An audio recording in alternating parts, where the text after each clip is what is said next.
The View came along, and I was thinking, I don't know if I want to do this. This is where I have to actually talk, and have opinions. And I was trained for years not to have opinions. So here I am, to just give the news lady just the facts. And I became like an unleashed animal. It's like I was let out of a cage.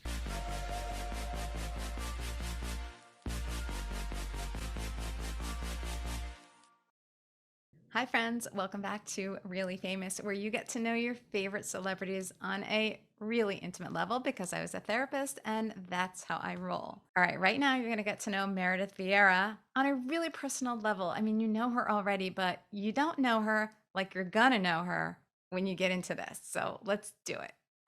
And I was saying crazy stuff just because I could say it. So I had to learn to rein myself in a little bit just because I was nervous to do it, but I sort of got a kick out of it too.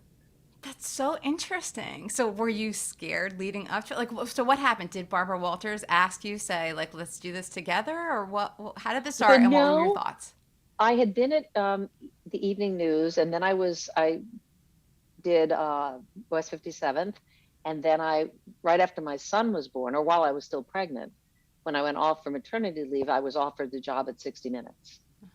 And so I went to 60 Minutes, and it's kind of a long story. I had my son Ben, started working at 60, and it was very much an all boys club, a boys club, and I found it a lot of pressure.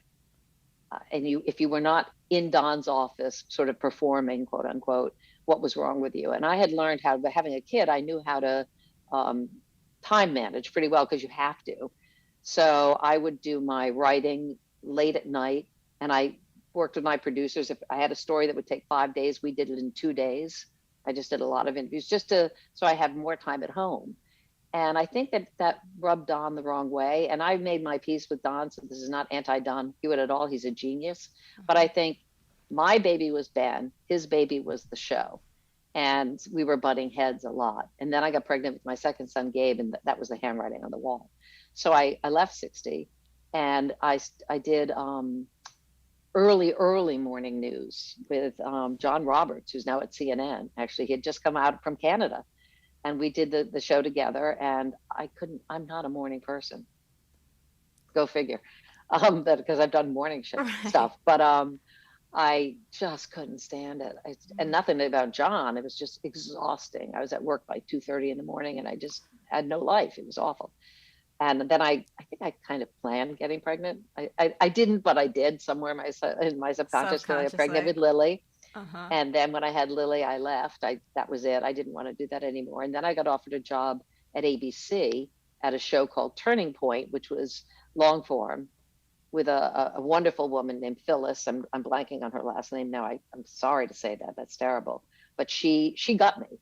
And I said, I don't know if I want to go back and do that because I want to do my writing at home. And she said, you can do your writing in your bathroom. All I need for you, I really like what you do. If you figure out however works for you. If you never want to come into an office, you don't have to come into an office. And I delivered for her probably 120% because now it was me proving that I could do that. And she let me. She said, I trust you to deliver. And I really enjoyed that. And then when I was there, the show was sort of fizzling out. And Barbara Walters knew Phyllis and knew Betsy West, who was also one of the top people at our show. And she was looking for somebody to be the moderator for this new show she had come up with, this talk show with all these different generations of women. Yeah. And she contacted them and said, well, I think she's very good, but to Betsy and Phyllis, but is she funny? And they said, well, she's crazy. She's silly, but yeah, she's very funny. I just lost an earring. Cue Oh. funny. Oh, Um, that is funny. Look at like, you. Your look at timing is me now. Look at me impeccable. now. Exactly, the clown that I am. And so she asked me to audition, Barbara, and I did in the hotel room in Manhattan. That's where they held all the auditions. And I went begrudgingly. I don't really watch morning television, nothing against it at all, but I was working. So, and I was a little bit of, well, I'm a journalist. I don't know that I really want to do that. And again, Richard, who's very level headed, he said, look, you're a reporter who doesn't really want to go out and report anymore because if I had little kids, I didn't want to Right. be on the road. He said, so why don't you just, it's an audition, just go and maybe it'll open your eyes to something else, to other possibilities. And so I went and I sat in this hotel room with Barbara. The first group was Barbara, Star Jones, I think it was Joy, and Debbie. And I loved it. It was so weird. I loved it. And I came home and I said to Richard, I can't believe I'm saying this, but I really enjoyed it. And I said, but I'm never going to get it. There were so many people. I'm never going to get it. And then I got it. Oh, And so that was you it. loved it right from the audition. You loved it. Yeah, I knew that it was, I'm big on change. And Same. yet I'm not at all, but, Okay. but I like to shake stuff up. And I knew that my husband was right in the sense that I loved what I did, but I didn't want to do it. I didn't want to be on the road, and this was an opportunity to try something different. And I've also always believed in this business, and maybe it's being a woman, but I felt the more skills you have, the greater your skill set, the more likely you'll have longevity. So, I knew I was a journalist. I could tell stories. This was something else. Okay, can I do talk? And so I jumped at it, and I don't regret it at all. I spent 9 years there and grew tremendously and had wonderful experiences. At the end of the day, I'm not sure that's the perfect format for me. I don't know if there is a perfect format for me, but it was a great experience. It was great to work with Barbara and to get to know the other women. And also when you start something from the ground building up, there's a camaraderie when you're in the trenches that you don't have if you just walk into another show. It's just different. You're all in it together. You're all fighting to get the show off the ground. I had that with West 57th as well, the show that I did before 60 Minutes. And there's something there's a bond that you create that is very special.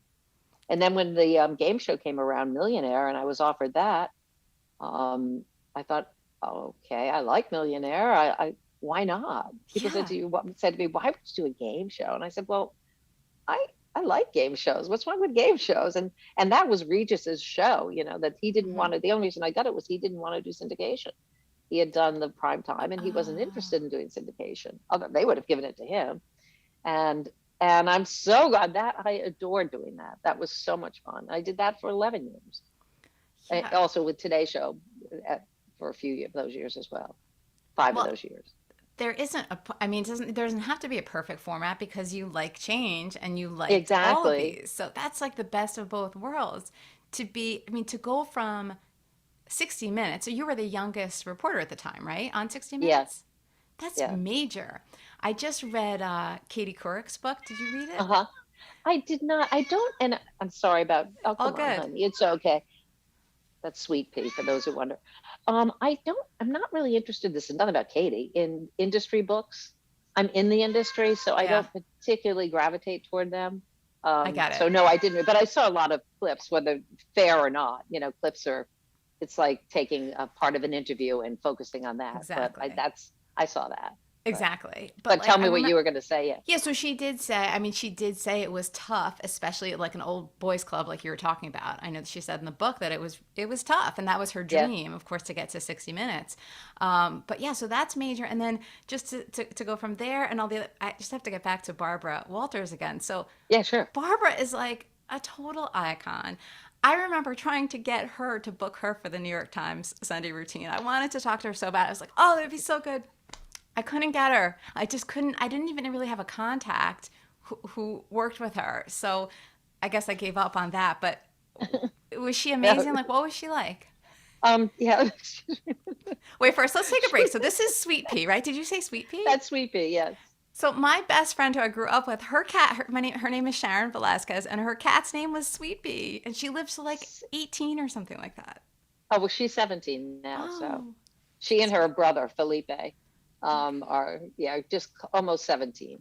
Yeah. Cute. So yeah, we had a dog, Jasper, who I love, and he passed away in November. And you reach that point with your pets where I mean, it's amazing that my animals are my buddies, my companions are as old as they are and doing well, but that's the hard part about having pets, saying goodbye. But But anyway, I didn't mean to digress into that, No, I but know it's heartbreaking though. I know it's like, I think about when my another dog I had died. It was like seriously, it was just it's crushing. So I totally yeah. understand. I'm sorry about Jasper. No, well, thank you. Well, he died in my arms, which is, I can't Oh, ask for more than that.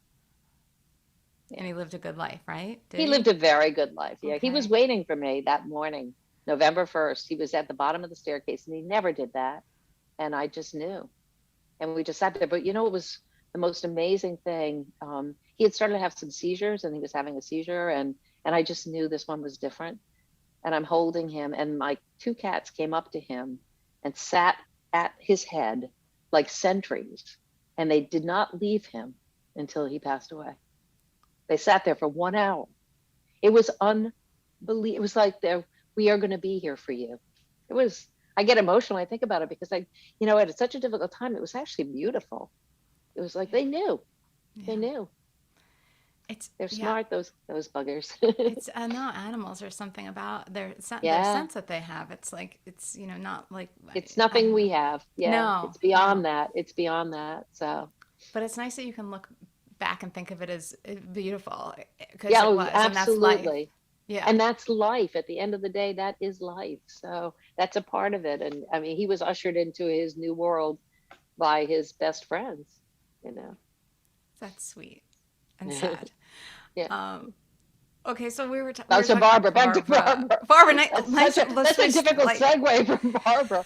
Well, I'll go to my dead dog and now Barbara. Yeah. I bet So if she anybody could is. do it, it's you. Let's. How about you? What would your segue be?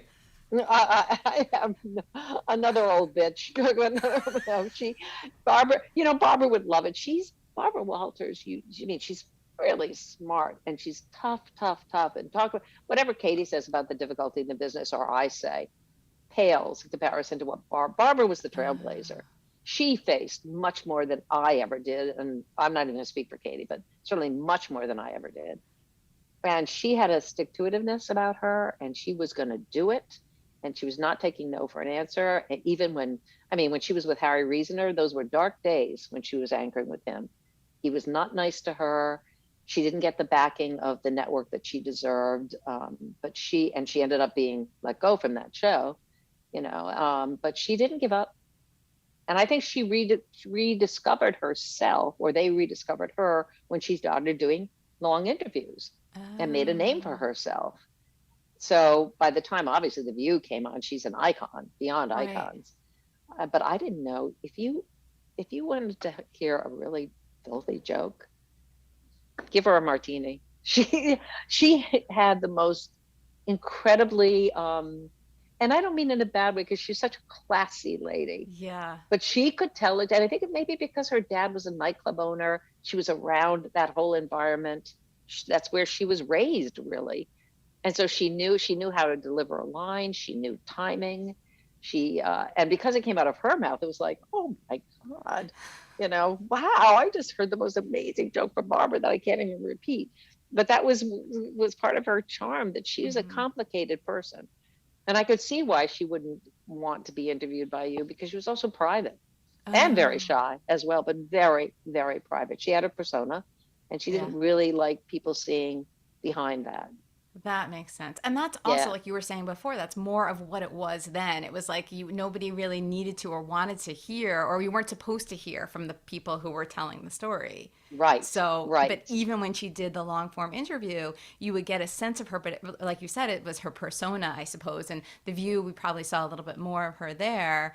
But I right, see what you're saying, that, and right, even if whatever she shows to the world, she doesn't necessarily want to show everybody everything. Um, right. and that's interesting too. So it's like you, how she didn't realize until she was doing this other format that it was really her thing too. Not that reporting wasn't her thing, but these long form interviews, like how interesting that she went a long time without even doing those, right? Yeah, I don't think she was given the opportunity. Yeah. But then when she did them, she was able to get people to say things that nobody else had, because she talks about sort of, I don't think she had an affair with Fidel Castro, but, they were flirting with it. She really got people to speak, to Uh-huh. share things they hadn't with others. And she could be very flirtatious.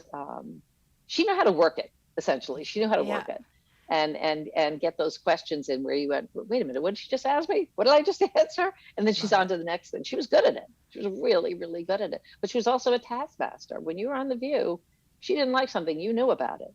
Because, you know, that's what had happened to her when she started. She really believed you got to toughen up. Mm. That was part of the deal. So she could be hard. But I get it. I get Yeah. it.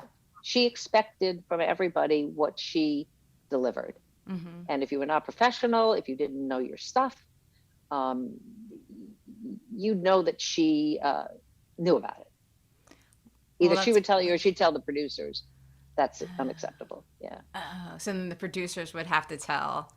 Sometimes, or they might say she would call you in if she was pissed about something, but that's okay. Well, this running thing about when a woman does it, she's a bitch. When a man does it, Uh-huh. he's, you know, Right. a leader, you know. Yeah. But so she was up against a little bit of that, but she was always also ultimately a lady. I remember I had sort of been doing this anyway, but every new person she would meet who'd be part of the show, you know, like a co-host or whatever, one of her biggest pieces of advice was always write letters. Don't just jot down something in an email. If you want to tell somebody thank you, or you want to share something, always write a letter. It's important. It was that old school way of Yeah. doing things. And to this day, that's what I do. So Yeah. Barbara, do you ever talk to her? Like, does anybody talk to her? I don't know. I really don't know. I do not talk to her. I mean, when she left the View, she didn't disappear, but I think she wanted her space. And I respect that. And I reached out at one point with the girls to have lunch, and that just never materialized. And I'm not sure the state of her health right now. I hope that she's doing well. But I don't really know. Yeah, yeah. What was it like for you when you were starting out and trying to make it in the business? Well, you know, Wait, Meredith answers that question and so many more. We get into all sorts of extra topics in the second half of this talk. I put a link in the description below so you can easily click on it and watch. In part 2, she tells me about the other side of her personality that maybe isn't so obvious. And we talk about her family, her husband, and her fear of failure. Yes, she's human too. So you can watch that right now. It's part 2. Just click on the link in today's description. I'm Kara. Thanks for watching. Drop a comment about today's chat. I'd love to hear what you think. And if you like this video, please drop a like, subscribe to Really Famous, and tap that notifications bell so you are notified when I drop a new video, which is usually every Friday and Tuesday, so about twice a week. Thanks for watching. I'm Kara. See you next time.